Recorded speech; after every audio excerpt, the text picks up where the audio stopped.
invitar que abra su Biblia en el Salmo capítulo 119, versículo 105. Y así comenzamos, amén, esta escuela dominical. Salmo capítulo 119, versículo 105, y me indica con un amén cuando lo tenga listo. Gloria al Señor. Salmo capítulo 119, versículo 105. Amén, dice así la palabra del Señor. Lámpara es a mis pies tu palabra y lumbrera a mi camino. Solamente este versículo lo repetimos todos. Lámpara es a mis pies tu palabra y lumbrera a mi camino. Es la palabra del Señor la que nos alumbra, amén, nuestro camino, nuestro diario andar, nuestro diario vivir. Y gloria a Dios porque estamos aquí esta mañana para aprender la palabra de Dios. Vamos a orar. Te damos gracias, Señor, en esta mañana por la bendición que nos das un día más de estar en tu casa, en esta escuela dominical, para aprender tu palabra. Nos ponemos en tus manos, Señor. Pedimos sabiduría para aprender, Señor, y también que tengamos la disposición para poner por obra esta palabra. Bendice, Señor, a cada uno de los oyentes en esta mañana, los que están presentes, los que están desde casa. Bendice, Señor, cada clase, a los maestros, mi Dios, y que sea tu Espíritu Santo el que venga a producir en cada uno de nosotros el crecimiento, Señor, que tú esperas de cada uno. Te damos gracias en el nombre de Jesús. Amén. Y cantamos este canto, amén, esta luz brillará, y así podemos pasar a nuestras clases.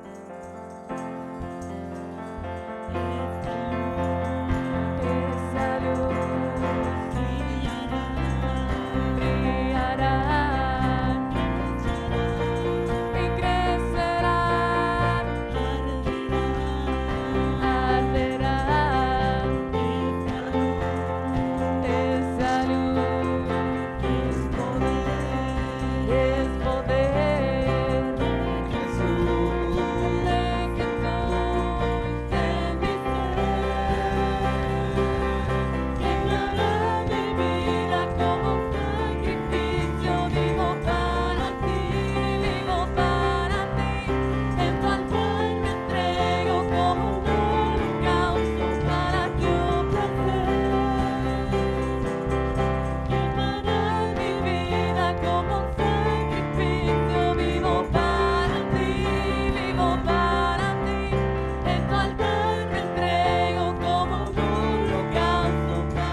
que alumbre siempre en nuestras vidas. Pueden sentarse, hermanos, y así pasamos a nuestras clases.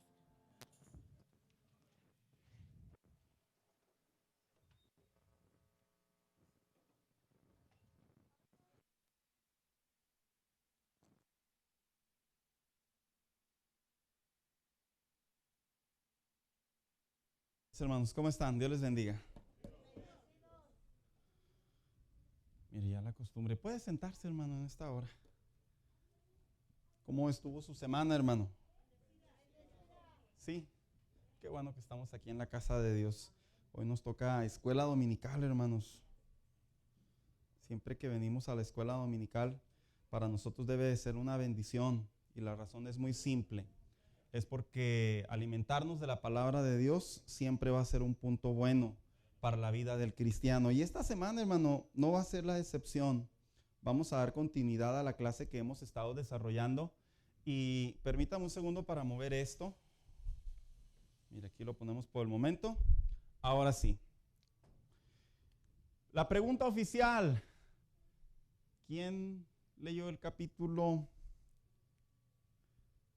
del segundo libro de Samuel, capítulo 6, hermanos? Levanten su mano. Hermano Daniel. ¿Quién más? De este lado, de este lado. ¿Alguien más, hermanos, por favor? ¿Quién más, hermanos? Ustedes levantaron, de los que levantaron la mano, ¿quién más leyó? ¿Y los demás, hermanos?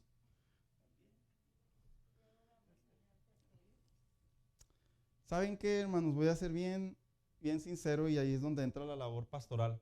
Y tómelo como una exhortación. No pase por alto esto.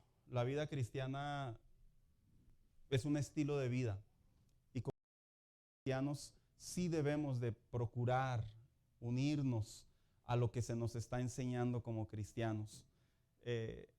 Se dice mucho que los pastores nos acostumbramos o nos resignamos. Es una de las frases que se utilizan mucho. A pesar de ello, yo me opongo. Yo sigo creyendo que el pastor no debe de perder nunca el deseo de invitar a los hermanos a seguir la estructura, el sistema de lo que estamos aprendiendo, de lo que estamos enseñando. Así que tómelo con palabras de mucho ánimo, por el amor de Dios, en el amor de Cristo, de mi parte. Lea por favor la Biblia. ¿Sí me está escuchando, hermano? Ándele, bueno, la semana que entra haré la prueba nuevamente y vamos a ver la prueba de fuego. Así que esta semana vamos a hablar acerca del capítulo 6. Lo he titulado, hermano, o más bien dicho, antes de entrar en ello, solo vamos a considerar una parte de este capítulo, porque el capítulo 6, aquellos que lo leímos, nos damos cuenta que la historia habla de 2 episodios diferentes, aun cuando todos datan del mismo evento. ¿Cuál es la palabra o la frase que más se utiliza en este capítulo? ¿Quién la detectó? ¿Quién dijo? ¿Me preguntan o me afirman? Bien, el arca, la presencia de Dios precisamente. Y a pesar de que se vierte en 2 historias, la primera acerca de cómo David la iba a traer a lo que viene siendo el territorio de Jerusalén, también hay una segunda parte. Una parte es cuando va hacia ella y otra parte es cuando regresa con ella. Nosotros esta semana solamente vamos a hablar de la primer parte, cuando va hacia ella con la finalidad de tomarla. Y después, una vez que la toma, la parte final de este capítulo nos habla cuando viene entrando precisamente a Jerusalén, y viene por ahí su esposa Mical desde la parte de arriba que hace un desprecio a su acción. No vamos a ver esa parte, pero si la leyó, qué bueno, porque hay muchas cosas interesantes en ese segundo episodio. Así que vamos a hablar esta mañana en relación a lo que se le conoce, mire, ahí va, bien, siguiendo instrucciones divinas. Fíjense qué importante es que nosotros como cristianos tengamos el bien de seguir instrucciones divinas. Y yo pregunto en esta mañana, ¿qué son las instrucciones divinas?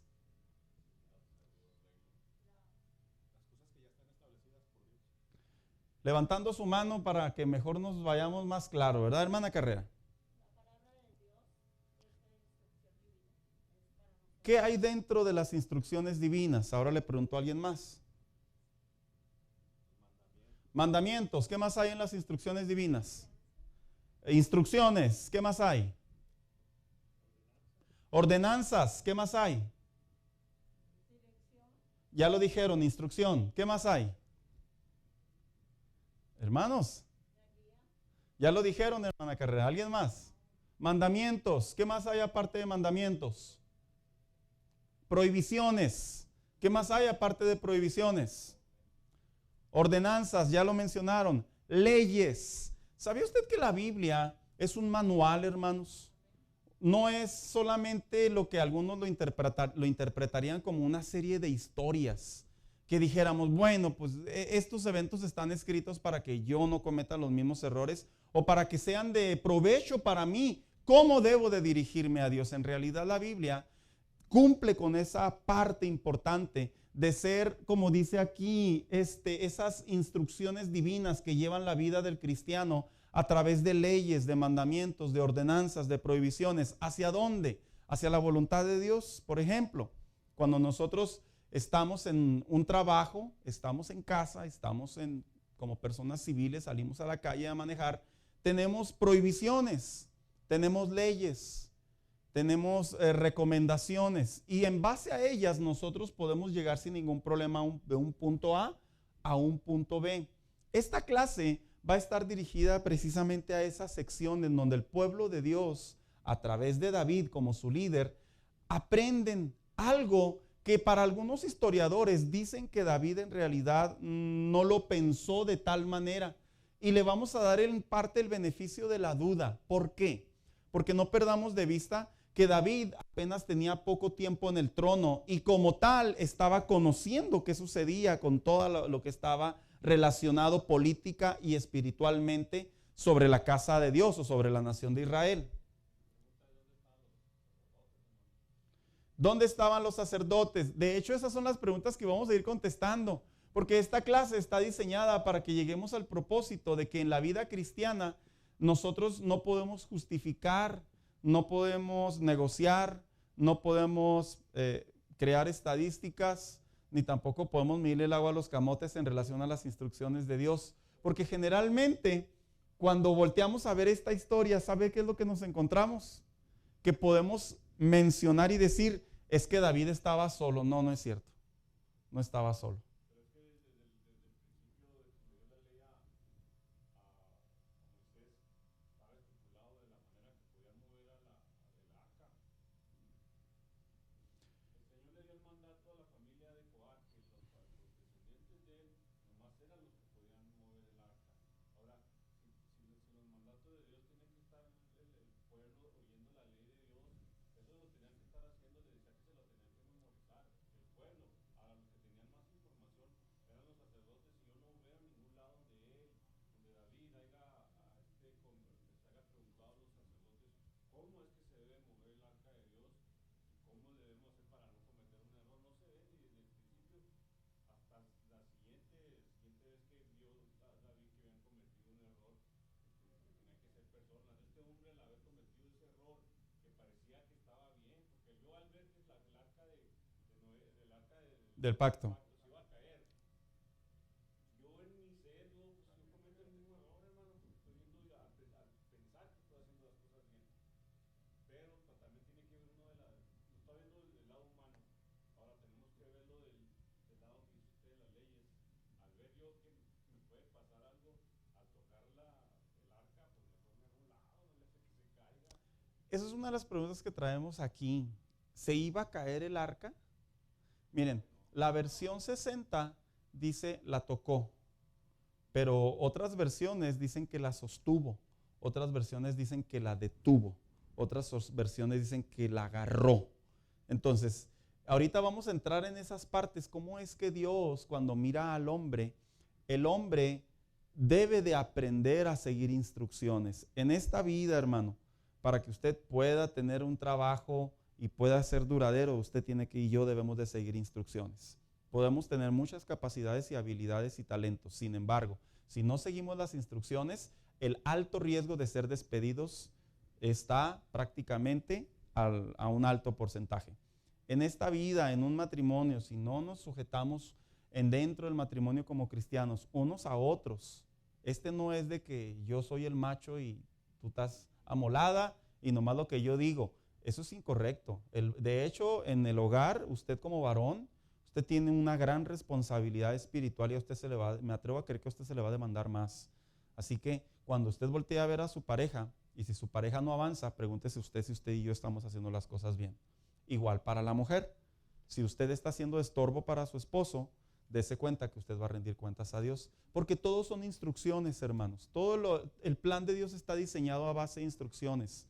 Y esas instrucciones, si se siguen al pie de la letra, prácticamente cubren nuestras vidas delante de Dios ante cualquier circunstancia. Y si llegase a suceder algo contrario a lo que es la obediencia a Dios, no deja de ser por voluntad de Dios, que al final del día va a traer un bien. O sea que en otras palabras, Dios no pierde, nosotros tampoco. Quien pierde es el diablo. Entonces, vamos a estar entrando en esas partes, esas preguntas que usted básicamente, pues ya me avanzó un poquito la clase, no las puedo responder, pero las vamos a ir respondiendo porque sí es cierto, vale la pena investigar por qué este cuate metió la mano. ¿Por qué la metió? Es que se iba a caer el arca. ¿Le quieres ayudar a Dios? A Dios no se le puede ayudar. Pero yo estoy viendo que se está hundiendo, suéltala, tócala, no la dejes. ¿Pero por qué? Porque así es Dios. Dios no necesita nuestra ayuda. Pero yo estoy viendo que si no intervengo y no intervenga. A mí me llama mucho la atención en las escuelas que tienen un mandato los maestros, que si un niño está sufriendo algo no los pueden tocar. ¿Sí es correcto eso, hermanos? Es una moneda en el aire a criterio o a discreción, ¿verdad que sí? Porque uno dirá, lo tienen que ayudar, y los maestros nomás hablan brevemente. A mí me ha tocado ver varias veces en Walmart que las personas están convulsionando en vivo, yo ahí entrando con el carrito, con mi esposa, y los empleados nomás hacen un vallado y nadie los toca, y obviamente marcando a emergencias, y nadie los toca. ¿Por qué? Para evitar una demanda. ¿Por qué? Para evitar una imprudencia. ¿Por qué? Para evitar un malentendido. Entonces son instrucciones que ellos tienen y esas instrucciones los protegen a ellos, hermanos. Parecen injustas, parecen abusivas, parecen indebidas, pero las instrucciones, si están establecidas, es para el bien ¿de quién? De la persona que las está obedeciendo. Entonces, el mexicano tiene mucho el hábito de pensar por Dios, de actuar por Dios, de juzgar por Dios. Y eso es algo, hermanos, ahí le voy, hermano Turi, porque tengo a la hermana Carrera acá. Eso es algo, hermanos, que aquí tiene que cambiar. Aquí tiene que cambiar. Cuando cambia aquí, créame, se facilitan muchas cosas. Y esta historia es excelente para poder llevar esa aplicación. Hermana Carrera. ¿Fue el pensamiento humano en este hombre? ¿Me pregunta o me afirma? No, le afirmo. Ok. Y él en ese momento no nomás no creyó en el poder de Dios, sino que dudó también de que Dios podía hacerlo y que no se iba a caer. Y dice que Él creyó que sí le ayudaba. la hermana Carrera nos está dando la posición espiritual, no la posición lógica. La posición espiritual es que es correcto. El arca no se iba a caer, hermanos, porque al caerse tenía un símbolo y no iba a suceder así. Sin embargo, como no pudimos ver esa parte, hermana Carrera, pues nomás no la suponemos, ¿verdad? Pero detrás de todo el poder de Dios que se manifestó durante tanto tiempo sobre el pueblo de Israel, era para que les bastara y les sobrara que el arca no se iba a caer. El arca era un cofre, vamos a especificar, ¿verdad? Hermano Turi.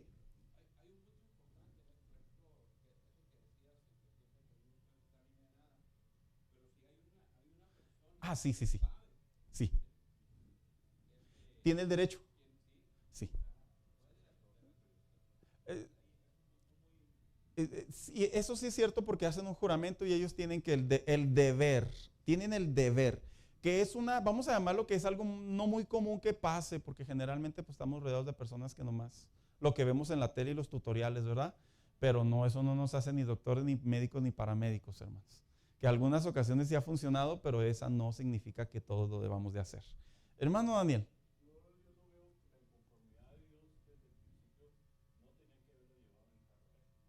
Gracias, por ahí está ubicando unos puntos interesantes.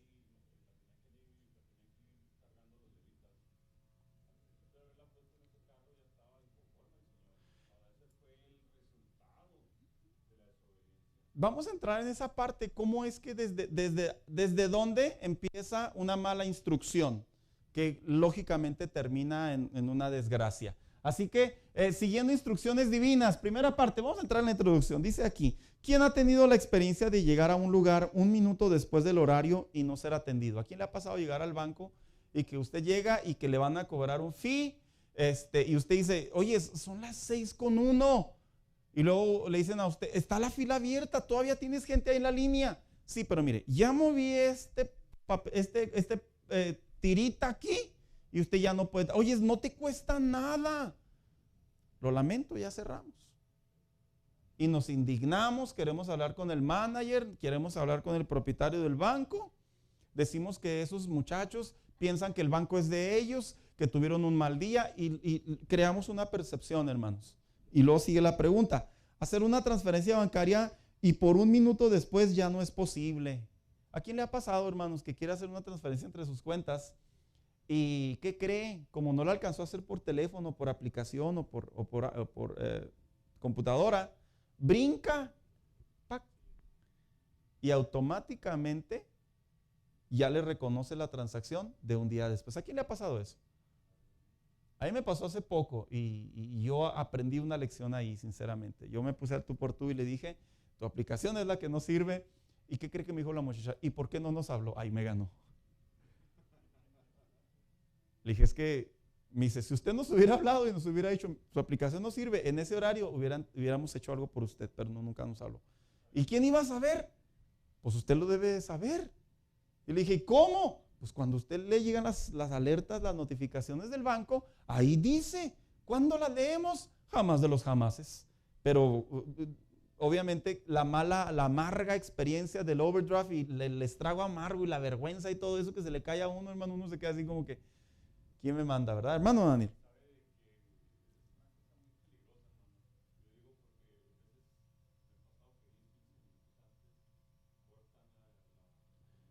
Sí, el sistema de mantenimiento.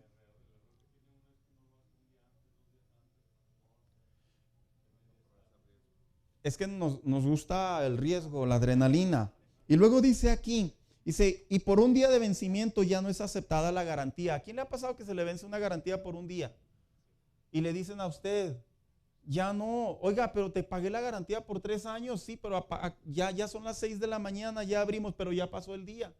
Y usted dice, ¿por qué? Son instrucciones, hermanos, que ellos los protege y que instrucciones que no se atienden a nosotros nos desprotege. Por eso es que yo la llamaba a la clase siguiendo instrucciones divinas. Dice, esto es en términos legales que se llama quebrar un acuerdo. Es común que como cristianos escuchemos la frase a discreción. Sin embargo, en la fe, ¿qué cree, hermano? Este término no existe delante de Dios. Y se usa mucho el pasaje bíblico, Dios pesa los corazones. Se ponen bien románticos las personas. No, Señor. Es un texto mal aplicado. Cuando dice la Biblia que Dios es justo, a Él no hay diferencia entre americano, mexicano, hindú, o brasileño, o argentino. No hay. Para el Señor todas las instrucciones son iguales. Rico, pobre, intelectual, ignorante inclusive. No hay.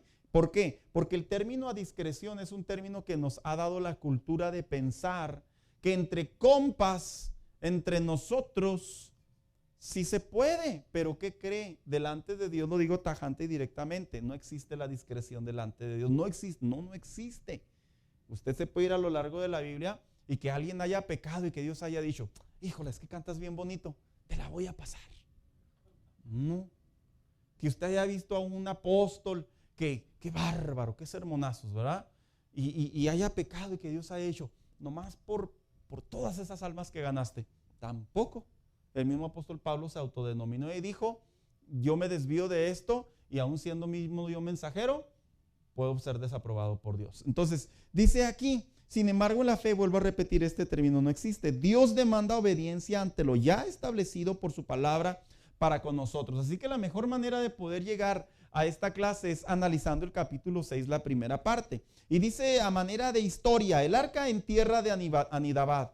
Dice, el arca estaba actualmente en la tierra de Abinadab por cerca de 20 años. Cuando usted lee el capítulo 6, no crea que ahí estaba el arca así como que, porque ahí apareció. No, el arca tenía 20 años ahí porque provenía de una, vamos a llamarlo, de una reentrega que se había dado. ¿Cuántos recuerdan cuando en el libro de Samuel capítulo 1, el pueblo de Dios sale a la batalla, pierden la batalla y les capturan el arca? ¿Cuántos recuerdan? Bien. Y luego entran los filisteos, lo ponen a un lado del dios Dagón, conocemos esa historia. Exacto. Posteriormente llegan a un acuerdo, le dicen los magos, los hombres que estaban ahí con los filisteos, esto nos está afectando, y devuelven el arca. Histórica y geográficamente, el arca llega a la casa de Anibadab, precisamente. ¿Con qué sentido? ¿Con qué intención? Dice que ahí se fue yendo y ahí se quedó por espacio de 20 años. Dice, esto fue porque una vez que brevemente capturada por los filisteos y después de vuelta, siendo un tesoro nacional de Israel y el pacto de Dios para con ellos, David se reúne con sus capitanes para regresarla a Jerusalén. Una vez que se sienta David en el trono, esta es una de las cosas, vamos a llamarlas, muy buenas que David pretende hacer. Los historiadores dicen que lo hizo por estrategia política, hermanos.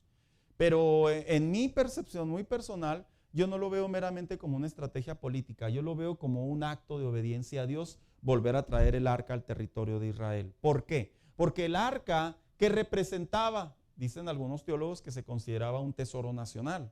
Pero no solo como desde la perspectiva social, sino representaba también espiritualmente la presencia de Dios estando con ellos.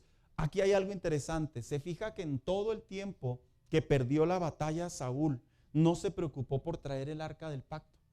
Allá se quedó en la casa de Abinadab, allá se quedó. No hay historia que resalte que procuró devolverla, no, allá la dejó. ¿Por qué? Desconocemos la razón, pero David sí le rinde importancia. Dice, así que parte con 30,000 soldados y parte de Baalá de Judá con el propósito de ser ahora bendecida toda la nación de Israel. Había una bendición que se había otorgado, que Dios les había dado al pueblo de Israel. Donde estuviera el arca, ¿qué sucedería ahí? Ahí habría bendición. O sea, hace que David, por eso digo que no solamente era un acto político, sino que David tenía el bien de devolver el arca, porque ahí estaba la presencia de Dios. Hermanos, aquí hay un dato que no lo menciono en las aplicaciones, pero vale la pena resaltar. Nosotros como cristianos sí debemos de sentir una necesidad y de ser posible una preocupación que en nuestras casas esté la presencia de Dios. Sí debemos de sentir esa necesidad, hermanos. ¿Y cómo es que se logra eso? ¿Cómo puedo diferenciar cuando sí, cuando no? Mire, cuando en sus casas hay gritos, majaderías, palabras obscenas, pornografía, rebeldía, ocultismo y todos sus derivados de pecados, escuche bien lo que le voy a decir, ahí no puede habitar la presencia de Dios. No habita, hermano, perdón que sea tan tajable, no habita. Si usted está haciendo cosas a escondidas adentro de su casa, varón, no lo estoy apuntando, no, recuerde que esto también se va a grabación. Si usted en su casa está cometiendo un pecado indebido que sus hijos y su esposa no sabe, la presencia de Dios no va a posar. Igual para usted, hermana, si usted está haciendo algo en casa que su esposo no sabe, no va a habitar la presencia de Dios. Yo llegué a atender casos cuando era líder de jóvenes en donde los muchachos veían pornografía dentro de sus casas y cuando nos sentábamos con los papás se terminaba confesando el pecado de los hijos. ¿Y qué crees? Se sentía un ambiente pesado en la casa y los papás no sabían por qué. Es que el hijo tenía guardadas revistas, tenía guardado videos y cuando ya eso se arrepentía el jovencito, mire, había más armonía dentro de la casa, porque bíblicamente hablando, la presencia de Dios posa donde hay obediencia, donde hay cuidado, donde hay el deseo de tenerla dentro de. No se puede tener la presencia de Dios y vivir una vida en desobediencia o rebeldía. No aplica para el Señor. Por eso es que aquí llamamos y decimos que Dios no tiene discreción, en el sentido de no actúa bajo una... Bueno, es que está aprendiendo. No. Dice la Biblia que Dios no tiene por inocente al culpable. Entonces, estas clases, vuelvo a repetir, están diseñadas para hablarlo con toda la naturalidad. David, su corazón, en lo que llegamos a esta parte de la historia, sí estaba viviendo bajo la obediencia de Dios, hermanos. Saúl no estaba viviendo. Así que, ¿qué beneficio le traería a Saúl traer el arca? Ninguno. Pero a David, ¿qué beneficio le estaba trayendo? Que iba a completar la bendición. Hermana Carrera.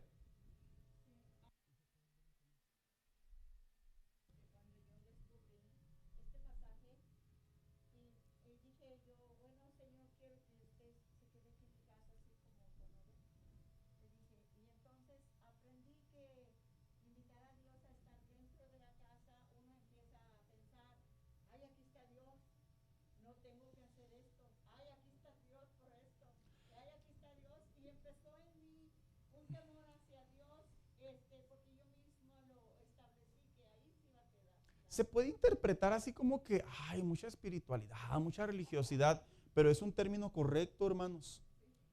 Es un término correcto. De hecho, cuando hay personas en nuestra casa que les rendimos un cierto respeto, aprecio, amistad, con esa línea de respeto, ¿qué hacemos generalmente, hermanos? Nos abstenemos mucho, ¿verdad? Cuando no, pues obviamente sacamos el verdadero rostro. Lo que la hermana Carrera nos comparte es algo muy cierto. Cuando queremos que la presencia de Dios esté en casa, lo que nosotros terminamos haciendo es guardarnos. Hermana Carrera.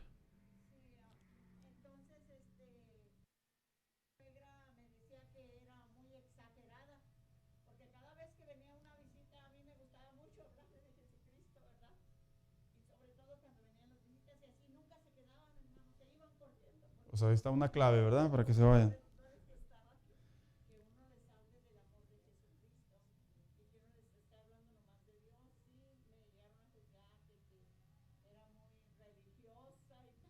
Bien. Se cuida, se protege el hogar, que es algo que debemos de procurar como líderes de la casa. Así que después de que David hace traer el arca y se le ocurre la idea y le habla a sus capitanes y se va con miles de soldados, vamos por ella. La pregunta es, ¿por qué tanto? Bueno, hermanos, es que lo que se iba a traer, hermanos, no era una cosa cualquiera. Lo que se iba a traer era prácticamente la presencia de Dios dentro de ese cofre. Y cuando nosotros vemos esa parte, surge lo siguiente. ¿Es el arca de Dios entonces un amuleto? A ver. Algunos pudieran pensar, el arca de Dios, de acuerdo a esta historia, el tenerla ahí era una representación de que Dios estaba con ellos. Estuvo en la casa de Anidabab 20 años. En Obededom 3 meses. Y en los 2 lugares en donde estuvo, dice la Biblia que florecía, bendecía, eran fructíferos. Y dice la Biblia que cuando se llevaban este cofre y se ofrecía un holocausto, la Biblia enseña históricamente que el pueblo de Dios, ¿qué le pasaba? Ganaba. Entonces, el pueblo de Israel, en cierta manera, sí creó una percepción que era una especie de amuleto. Que de hecho, hermano, no es novedad. El pueblo de Israel, cuando se trataba de la presencia de Dios, del templo, del arca del pacto, en ocasiones llegó a caer en la inclinación que era un objeto como un fetiche, que por el hecho de tenerlo, ya iban a tener una especie de ayuda. Y damos a la lectura. Aun cuando hubo ocasiones donde el mismo pueblo, y nos referimos al ejército en tiempos de guerra, lo llegó a ver así, y ahí está 1 Samuel 4:10, este nunca fue su propósito. Este cofre construido por orden de Dios daba a Moisés, dice, era un cofre de madera de acacia, cubierto de oro. Era solo una señal de su pacto. ¿Cuál pacto? El pacto condicional. ¿Y cuál era ese pacto condicional? Que contenía los 10 mandamientos, prometiendo bienestar a ellos y a sus hijos durante generaciones si obedecían a él y sus leyes. El verdadero significado estaba en la tapa de la caja que era el propiciatorio. Este era un cofre más o menos así, vamos a simularlo, hermanos. Entonces, este cofre tenía un diseño de estructura, ya lo he explicado anteriormente, y tenía unas argollas, y ahí se atravesaban unas lanzas, por así decirlo, unos barrotes, y tenían que ser cargadas en los hombros de los sacerdotes. No era así como que le decimos al chavo, ¿verdad? Tráete las bolsas y luego las va arrastrando, ¿verdad? No, Dios les había dado instrucciones específicas al pueblo de Israel cómo se debería de llevar esto, hacia dónde, quién, cuándo, por qué. Así que esta arca, este cofre en realidad solo era una manera para la revelación progresiva que Dios le estaba dando al pueblo de Israel, que después de estar en el desierto donde no se podía construir un templo, Dios les dijo, no pueden aquí obviamente a construir un templo, pero va a ser móvil, y en este cofre los 10 mandamientos estarán junto con otros accesorios que no voy a entrar en detalle de ellos, y este será el pacto, el recordatorio entre ustedes y yo. Miren, cuando el pueblo de Dios entra a Canaán, ya había muchos templos establecidos, y ahí estaban las deidades, las imágenes y todo lo que hacían los dioses extranjeros, y el pueblo de Israel solo tenía un cofre, y ese cofre hasta ese momento Dios lo había dejado así, no había otra instrucción. Así que cuando se le da la instrucción al pueblo de Dios sobre ese cofre, se puede suponer, hermano mío, que el pueblo de Dios sentía una especie de desventaja, porque no tenían templo y porque no había una imagen formada. Qué interesante, ¿verdad? Cómo Dios les da simplemente un cofre y les dice, este es mi pacto, aquí está mi presencia. ¿Se da cuenta cómo Dios, paradójicamente hablando, quiere que nuestros ojos no vean lo que nuestros ojos quieren ver? Miren, los templos paganos históricamente en esos años eran magistrales, hermanos. Eran inversiones poderosas económicamente hablando. Eran de oro, eran imágenes con deidades así musculosas, con rostros de bestias que formaban depredadores, etcétera, etcétera. Y el pueblo de Dios tenía un cofrecito. Dice cómo es Dios que le habla al hijo suyo y le dice, mira, tus ojos podrán ver mucha seguridad a tu alrededor, pero tú debes de saber que yo moro dentro de ti. Y luego nos vemos en el espejo, vemos y decimos, ay Señor, ahora es dentro de mí. Y luego volteamos a ver otros lugares, otras personas que traen, ¿por qué no decirlo? Amuletos, fetiches, que traen instrumentos, objetos, y los besan y los presumen. Y Dios nos dice a través de su palabra, y yo moro dentro de ti. ¿Se fija cómo es Dios, hermanos, que quiere que no veamos lo que nuestros ojos quieren ver? Así que la instrucción del arca, lo que venía haciendo, ese pequeño cofre en tamaño, contenía una cubierta, que la cubierta era prácticamente la promesa mesiánica, porque la cubierta del arca, cuando se destapaba, era la parte que se utilizaba para los sacerdotes, para que entraran una vez al año y ofrecer ¿cuál sacrificio? Por el perdón. Así que ese evento mesiánico vino a ser el cumplimiento de Cristo que está escrito en la carta a los Hebreos. No voy a hablar de ello, hermano, perdón que lo dejé así, pero tampoco lo podía pasar por alto, porque va más allá. Yo quiero continuar con lo que sucedió realmente con el arca. Y dice aquí, el arca debe de estar en Jerusalén. Una vez que llegan con Abinadab, puso el arca sobre un carro nuevo. Una vez que ya sale David, llega con Abinadab, ya estoy aquí, yo soy el rey, vengo por el arca del Señor, ya duró muchos años contigo. La cargan sobre unos bueyes. Dice que Usa y Ahío, que estos jovencitos o estos señores, la Biblia los describe que sí eran hijos de Abinadab. Dice, y se van con el arca guiándolo como carro. Dice, mientras iban en su retorno, David y sus acompañantes iban danzando delante de Jehová con toda clase de instrumentos de madera y de lira, dice la Biblia. Pero cuando llegaron a un lugar donde se limpiaba el trigo, ¿qué cree? Se tropezaron los bueyes que jalaban la carreta, y Usa sostuvo con su mano el cofre para que no se cayera. Vamos a simularlo así. Van con el arca, un par de bueyes van jalando la carreta. Obviamente no era un arca grande. David junto con otros más, mientras iba el arca avanzando, ellos iban danzando. Aquí hay una parte interesante. ¿Qué representa la danza en la Biblia? ¿Qué es jubileo? Vamos a buscar la palabra más apropiada al lenguaje de hoy. Alegría. A ver, ¿quién puede cotejar eso? ¿En qué lo coteja usted? Era que ellos en ese tiempo eran perdonados todo y ellos podían volver a sus casas y era perdonado a la deuda, un ejemplo, ¿verdad? Era perdonada la deuda y volvían a sus casas, a su propiedad anterior. También era perdonado todo lo que se debía. Bien. Lo que usted dice es algo para algunos nuevo, porque obviamente lo escuchamos de la clase de Pentateuco, que es muy apropiado. Yo quería que usted sacara lo que decía para que no se malinterpretara, precisamente. Y si es correcto, ese jubileo no solamente de transportar el arca y la presencia de Dios, sabiendo que iba ahí en la vida del creyente para David y para sus acompañantes, no era algo así como que va el arca, bueno, pues vamos todos pues. No. Va el arca, va la presencia de Dios. Se me viene a la memoria que he sido perdonado. Se me viene a la memoria que debe de haber gozo en mi corazón. Se me viene a la memoria, ¿qué más? que Dios es real.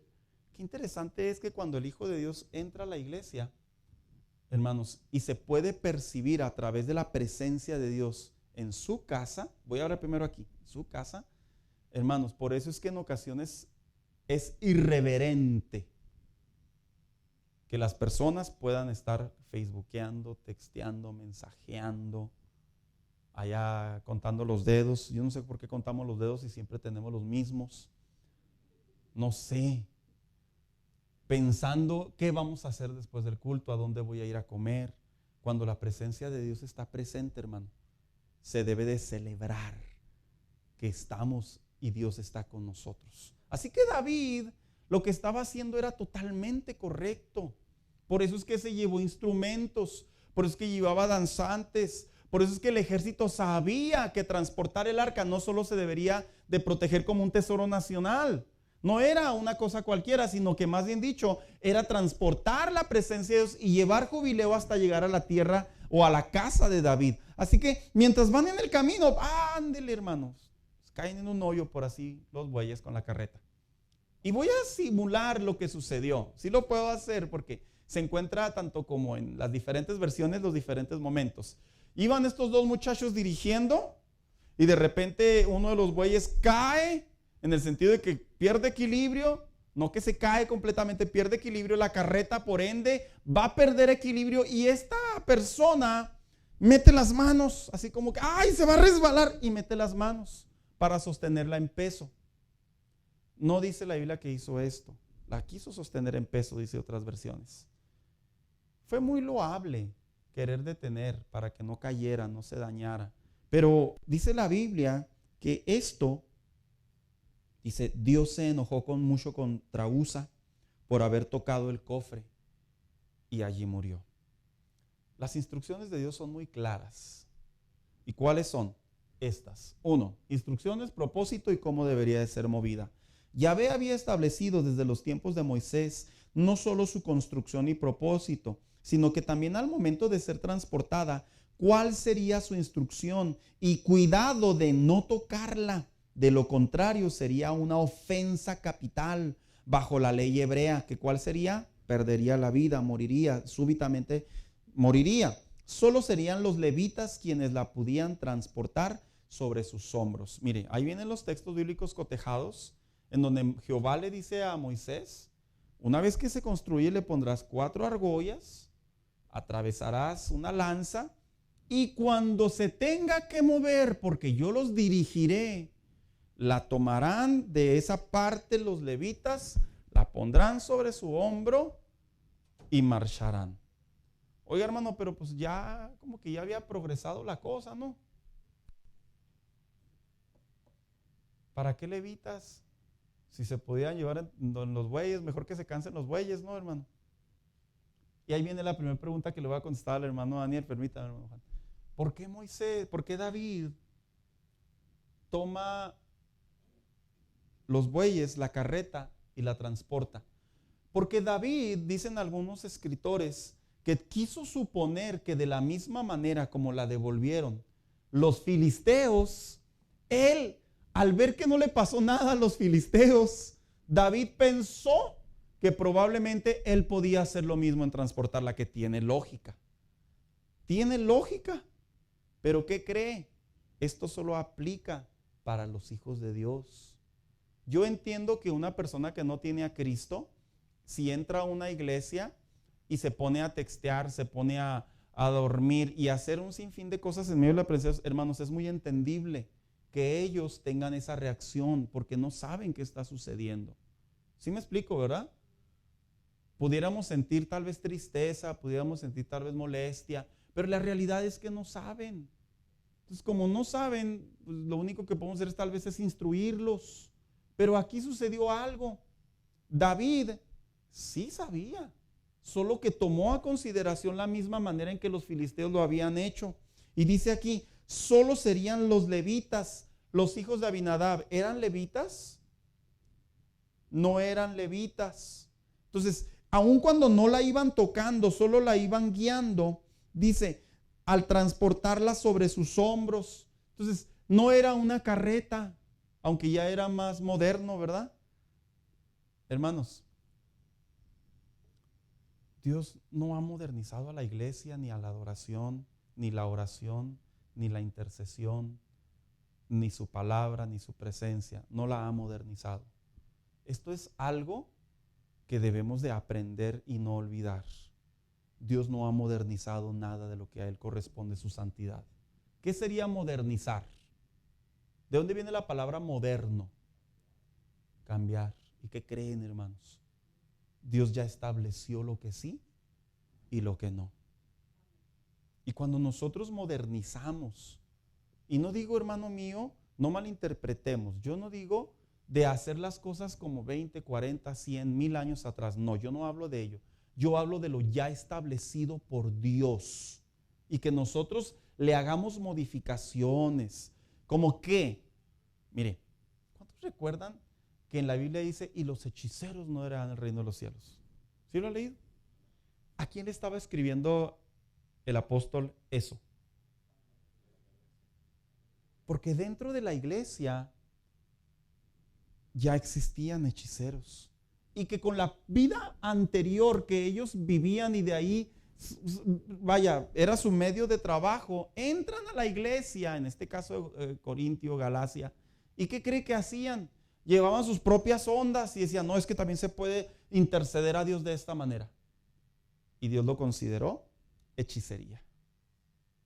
De la misma manera como sucede en los tiempos de ahora, en donde las personas hacen un montón de cosas extrañas, en donde creen que es adoración y no es adoración. Ahorita, hoy por hoy, hay videos circulando en el internet de iglesias que están adoptando un movimiento danzorio, en donde ya no es danza, ya es danza entre parejas. Le llaman danzar en el espíritu o danzar con tu pareja. Entonces haga de cuenta que están cantando el conjunto musical allá arriba y ellos a son de alabanza agarra el esposo a su esposa y le empiezan a mover la quebradita que ve los huesos al diablo. Y ellos les es enseñado que como es el reflejo del gozo, de la adoración, ellos creen que lo están haciendo bien. Eso es modernizar, cambiar lo ya establecido por Dios. ¿Alguien tiene una participación que le tome la palabra, hermano Daniel?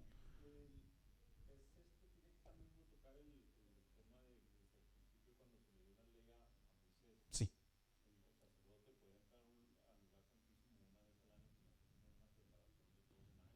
Ándele. Ahorita vamos a entrar en ello.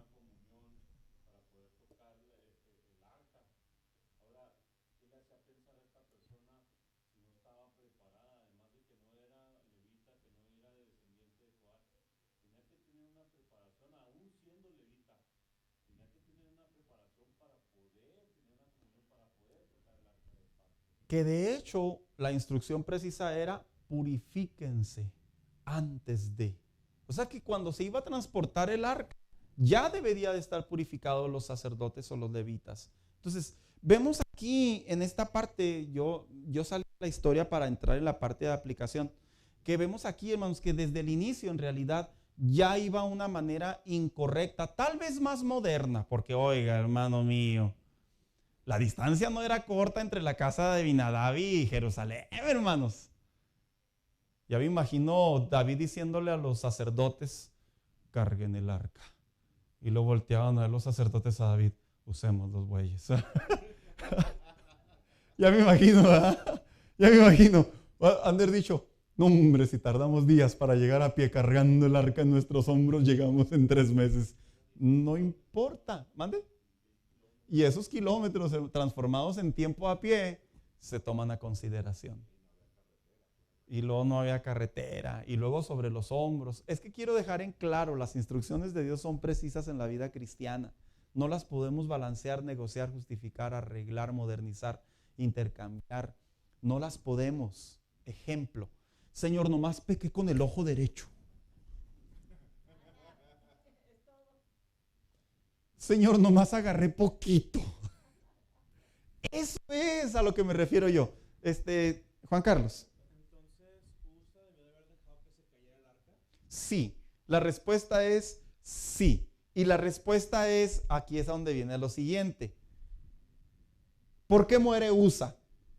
Usa, hijo de Abinadab, no era sacerdote y el arca tampoco iba sobre los hombros de los sacerdotes, sino en una carreta de bueyes. Pasando por un lugar, la sostiene para no perder el balance y que el cofre no cayera. Esto le cuesta la vida. Y surgen 3 preguntas. 1 o 2. ¿Sería posible que el arca cayera a tierra? Hermanos, no estuvimos ahí, dijo alguien, ¿verdad? Pero tenemos bastante instrucción bíblica y ellos también la tenían. ¿Hubiera caído el arca? Usted contésteme así sin miedo. A ver, no. Mano Turi, ¿se hubiera caído el arca?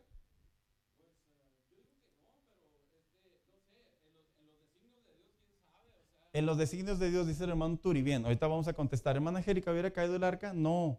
Hermano Jara, ¿hubiera caído el arca?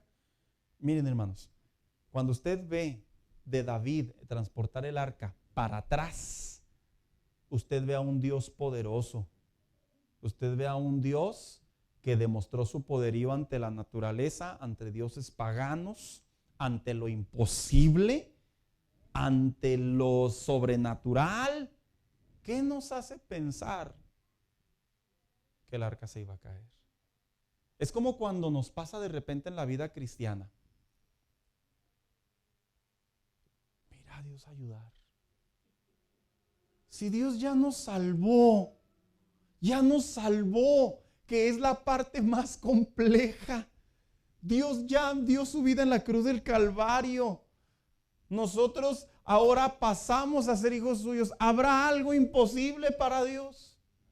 Dios me podrá ayudar. A ver, primero hermano Torino aquí, Juan Carlos. Compártala.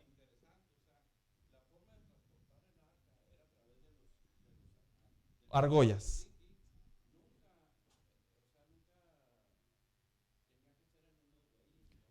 Desde el inicio ya iba mala cosa. Entonces, la pregunta es, ¿se hubiera caído?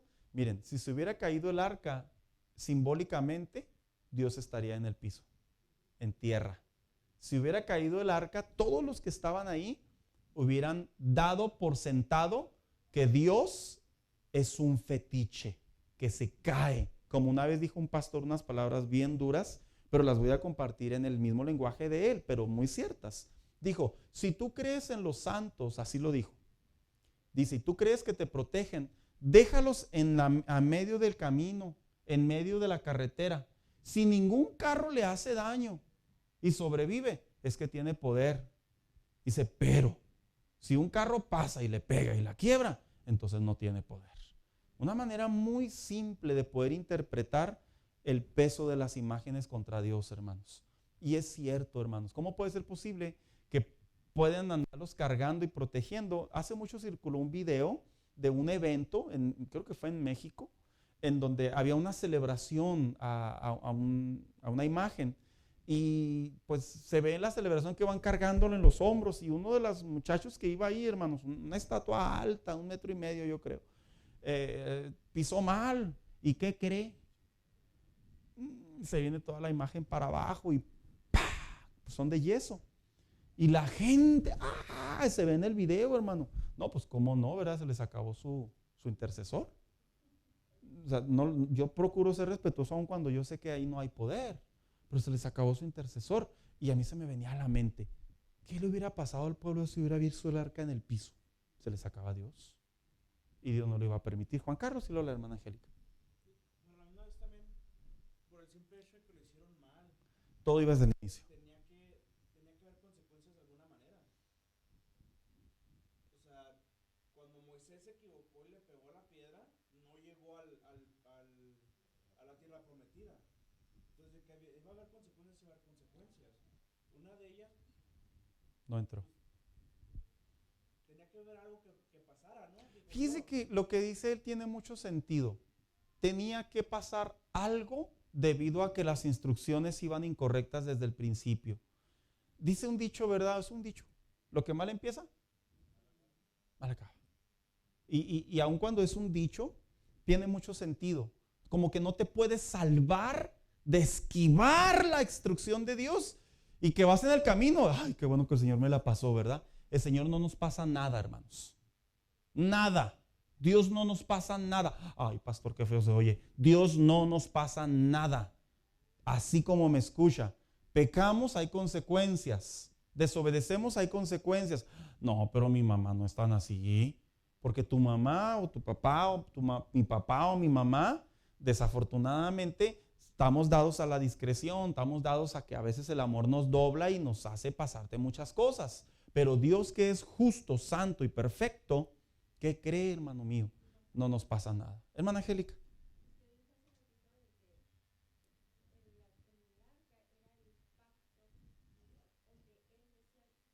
Habitaba. No iba a caer. Y es que es una pregunta en el aire, no estamos ahí, hermanos, pero se puede contestar bajo la esencia de que Dios se había manifestado muchas veces, se había mostrado su poderío. En realidad el cofre era solo un símbolo, no era más, no representaba poderío, era solo un símbolo. Y ese símbolo para Dios tenía el respaldo de que iba con ellos. Entonces aquí, ¿era necesario que muriera de manera súbita? Murió. No tendría justificación, señora. O sea, se iba a caer, Señor, metí las manos. Pásamela, ¿no? ¿Se acuerdan cuando Abraham le dijo pues Sara, ¿verdad? Y Abraham tiene esa conversación? Pues ¿dónde está el hijo de la promesa? No sé. No, pues llégate a mi sierva. Si el Señor no cumple por mí, va a cumplir por otra. Y vemos la respuesta, Ismael. Eso fue un acto de incredulidad y de desobediencia, hermanos. No dijimos que Abraham es un incrédulo o es un desobediente. Fue un acto que le costó y a la fecha cuesta. Porque Dios, claramente su palabra es, sigue instrucciones. Hermano Juan. Volviendo a lo del carro, pastor. Sí. Creo yo que lo que está simbolizando es el hecho de que muchas veces tendremos tal vez las mejores intenciones, Sí. el mejor propósito, lo mejor que queremos, porque era un carro nuevo, o sea, no fue como que sacaron cualquier carreta que se les ocurrió. Entonces, se puede ver que había una buena intención al querer transportarlo así. Uh-huh. Entonces, muchas veces nosotros como hijos de Dios queremos hacer algo bueno, o que pensamos que es algo bueno, mas sin embargo, si no estamos siendo guiados por el Espíritu de Dios, tal vez no es algo bueno. O sea, vaya, hay ocasiones en las que decimos, ay, pobrecito, está pasando por una prueba, hay que ayudarle. Pero ¿cómo sabemos que no es algo que Dios está haciendo a esa persona pasar por ello para que aprenda lo que es necesario hacer para meterse en la presencia de Dios? Y nosotros queremos meter nuestro carro nuevo para ayudar a esa persona cuando Dios está tratando con la persona. Se puede interpretar de esa manera, como cuando empezó la era, ahí lo lugar, hermano, cuando empezó la era de que la gente se caía, ¿se acuerdan, hermanos? Ya pasó, ya no está tan moderna, ¿verdad? Que entraban los predicadores y tú déjate tocar por el Señor, déjate llevar por Él. Y luego tenían a la gente así, ¿verdad? Y se crea una doctrina en las personas que el que no se cae, no entra en bendición. ¿Cómo es que se rompe la instrucción? Hermana Carrera.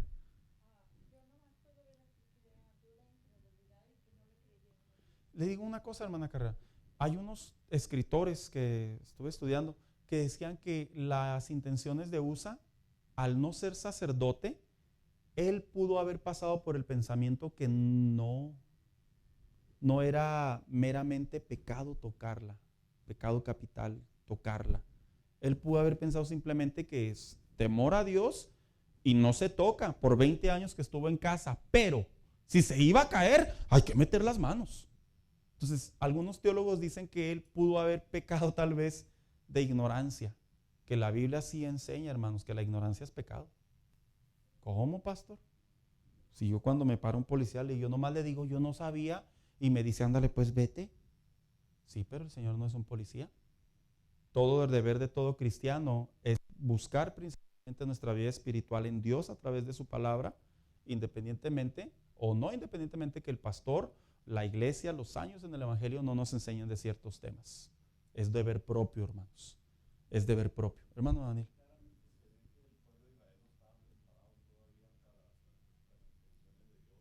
Pero eran buenas, ¿verdad, hermanos? No hay que desacreditar eso. Pero era una caja. Sí. Era una caja, es lo que tiene que saber uno que era una caja. Uh-huh. No era Era un pacto. La santidad era nomás recordarle al pueblo que era lo que estaba haciendo Dios con ellos. Tiene que uno ir a la mente del hombre. El hombre está acostumbrado a ver las cosas, quiere verlas, palparlas. El Señor se deshizo de esta casa y se deshizo del templo porque el hombre ya no estaba queriendo tener una comunión con Dios, querer ver las intenciones de Dios que tiene de arriba para abajo, Ujú. de abajo para arriba. Las intenciones de Dios vienen de arriba al hombre.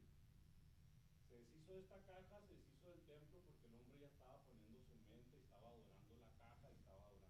Lo que generalmente nos pasa como seres humanos, que es muy común. Entonces sí podemos ver la revelación progresiva de Dios, de quererlos dirigir a lo invisible, como dice Carta a los Hebreos, ¿verdad? Moisés mirando al invisible. O sea, paradójicamente no veía nada, pero sabía que Dios estaba ahí. Él lo entendía, pero el pueblo no, el hombre en su mayoría no.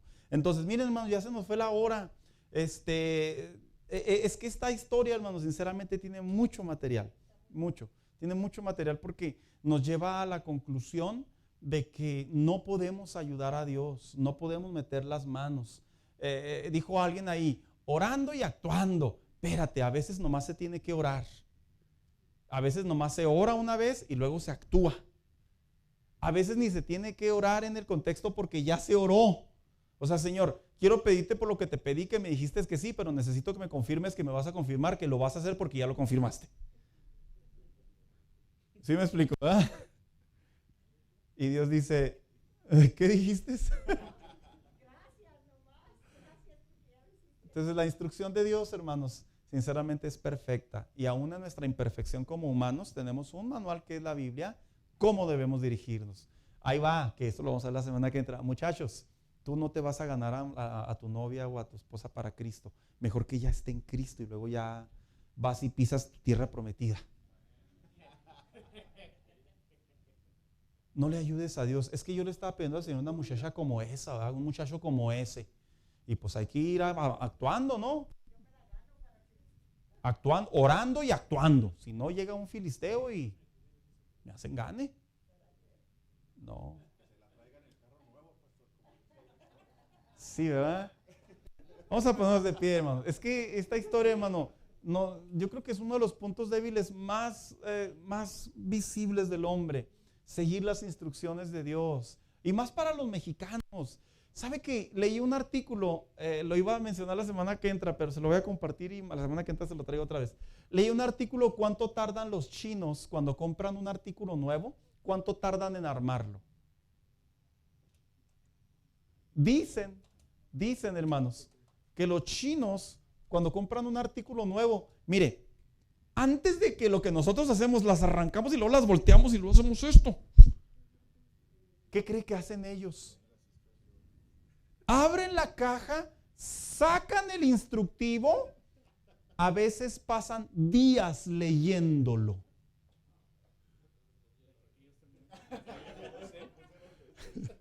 Días, no, es en serio, este artículo es real, lo leí. Días leyéndolo y ya cuando, ahora sí ya lo empiezan a armar.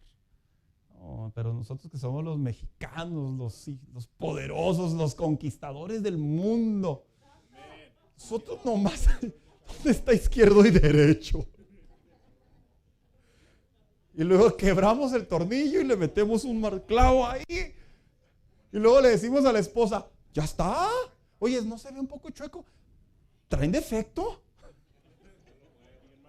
Mire, da risa, hermanos. Pero eso mismo lo llevamos a la vida espiritual. Eso mismo. Para Dios un segundo cuenta mucho, hermanos. Para nosotros tal vez no. Pero pregúntele a alguien que corre atletismo, ¿cuánto cuenta para él un segundo? Una medalla. Una medalla.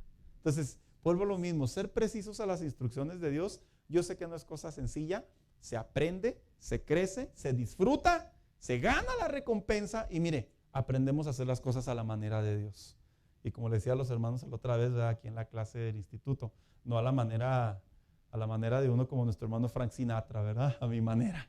Entonces, vale la pena, hermanos, vale la pena. Vamos a darle gracias esta mañana. Hay mucho de dónde cortar. Lea la historia, por favor, capítulo 6, porque sé que pueden surgir más preguntas. Aquí le quiero pedir a nuestro hermano Juan, despídanos hermano Juan en oración por favor.